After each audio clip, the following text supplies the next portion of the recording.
എടാ പർച്ചേസിന് പോകാനാവണ്ടുള്ളൂ, ഞാൻ വിളിക്കന്നെ. ഓക്കെ എന്നാ ശരി. അതിപ്പോ ഒന്ന് മടക്കിയൊക്കെ ചെയ്യേ. എനിക്ക് ഇവിടെ ഒരു പണി തരുമോ? ജോലി ഇപ്പൊ നമുക്ക് ഇവിടെ ഓൾറെഡി ആളുണ്ട്. ഞാൻ അത്രയും അടങ്ങാറാവുകൊണ്ടാണ് എനിക്കൊരു പണി തരുമോ? അങ്ങനെയൊക്കെ പറഞ്ഞു കഴിഞ്ഞപ്പോ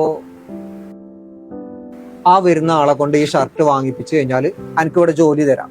ഈ ഷർട്ടിന് ലാസ്റ്റ് 400 രൂപ കിട്ടണം നമുക്ക്. ഒരു ഷർട്ട് നോക്കേണ്ടി വരും. ഏത് സൈസ്? മീഡിയം നോക്കിയാൽ എന്താ റേറ്റ് വരുന്നേ? ഇത് 250 റുപ്യയുടെ നല്ല 250. കുറഞ്ഞ കിട്ടോ കുറച്ചും കൂടെ? കുറച്ചുകൂടി കുറഞ്ഞത് ഇത് 600 റുപ്യന്റെ വരും. ടച്ച് ആയിട്ടുള്ള വരും. വേറെ കുറച്ചുകൂടി കുറഞ്ഞ റേറ്റിൽ ഏതല്ലേ? ഇങ്ങക്ക് പറ്റിയൊരു സാധനം ഇവിടെ ഉണ്ട്. ഇതാകുമ്പോഴേ 500 റുപ്യ ഡബിൾ പോക്കറ്റ് ആണ്. നല്ല സൂപ്പർ ക്ലോത്ത് ആണ്. ഇതാകുമ്പോ ഒരു പാന്റും ഒക്കെ ഇതിന്റെ കൂടെ ഫ്രീ ഉണ്ടാവും. ഇതിനിപ്പോ ഒരു പാന്റും ഉണ്ടോ? എന്നാ തന്നെ എടുത്തു നോക്കട്ടോ. ആരോട് വെച്ചിട്ട് അയാൾക്ക് 500 റുപ്യക്ക് ആ പാന്റ് അടക്കം കൊടുത്തത്? പിന്നെ ആരാ നിങ്ങളെ പാന്റ് എടുത്തിരിക്കുന്നത്? ഞാൻ എന്റെ പാന്റ് ഊരിട്ടാ കൊടുത്തിരിക്കുന്നത്. പണി ഉറപ്പല്ലേ? ജോലിയൊക്കെ ഉറപ്പന്നെ, പക്ഷെ ഈ കോളേജിലൂടെ നിൽക്കാൻ പറ്റും. വേണ്ട, ഇതിന്റെ ശമ്പളത്തിൽ എഴുതിക്കോളി.